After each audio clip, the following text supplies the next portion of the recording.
Hi again then guys, and welcome to another specific car review in the world of Gran Turismo Sport, and this time we're getting to a very significant car for the Lamborghini brand.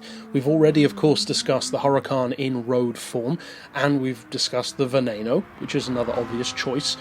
This one though is very interesting from another point of view, because although we have had another Lamborghini race car in Gran Turismo's past before, the Nomad Diablo GT1 car, which, as many people surprisingly still don't know, is eligible as a JGTC car in the GT500 class, this one is almost more significant than that car, because although that one is good in some ways, in fact, it's the fastest JGTC car in Gran Turismo 6, but at the same time, this car, you have to admit, is kind of more relevant, because the Diablo is very fast, but it's not exactly the best of cornering machines, so the use that you can get out of it on Gran Turismo 6, for most players at least, doesn't really span that much, unless you're using it on a track which has a very long straight section.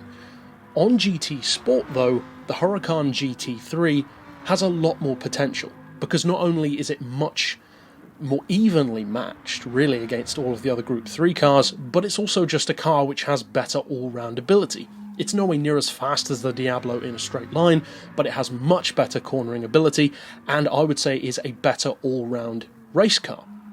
Now, with that being said, what do you get from this Huracan? Well, the price tag is 450 grand, which is what you'd assume it would be. That's pretty much the standard price for these Group 3 cars.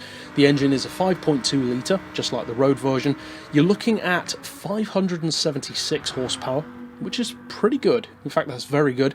428 pound-feet of torque, and it weighs 1,230 kilos, which is a similar kind of weight to a WRC rally car in Gran Turismo 6. The horsepower per tonne is 468, and when you tune this car and drop the weight, you can actually get it even lower than 1,100 kilos. So it's light, it's more than powerful enough to get the job done, and it means that, really for the first time ever, if you discount the patchy usability that the Nomad Diablo has, this will finally allow people who are genuine Lamborghini fans to truly represent the brand in the world of Gran Turismo.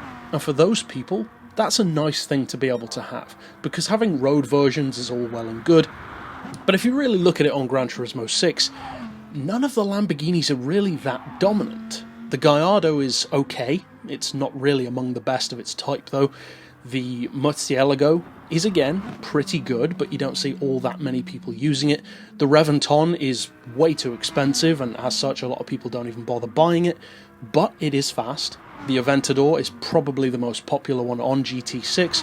The Nomad Diablo, as we said, does have some use, and then you've got a couple of others in there like the Miura, which is an excellent classic but ridiculously expensive, and the Diablo GT, which is incredible in a straight line, but not so much around corners, and a couple of other ones in there as well. So now, in the world of GT Sport, we have less Lamborghinis to work with, but at the same time, it almost feels like we've got more to work with, because although we have less cars, the cars which we do have are better, I would say. They're not necessarily cooler cars. I would still love to have something like a Tonne or a Diablo GT, but at the same time, the Huracan is easily better than any of the Lamborghini road cars on GT6 around the track, and I know that's a bold statement to make, but I say it with confidence because I do believe that to be the case. Certainly in terms of value for money, not even close. Then you have this one. This is a car which doesn't just look the part, but it actually performs in a way that allows you to potentially win races, and not just patchy ones like a Nomad Diablo, but consistent ones on tracks which are not just straight line based, but also more technical in nature. This is a car which initially I found a little bit more twitchy than some of the other Group 3 machines. I'm not saying that this is an overly beginner-friendly car. It's not difficult to drive, I wouldn't say, but it's certainly not the easiest of Group 3 machines.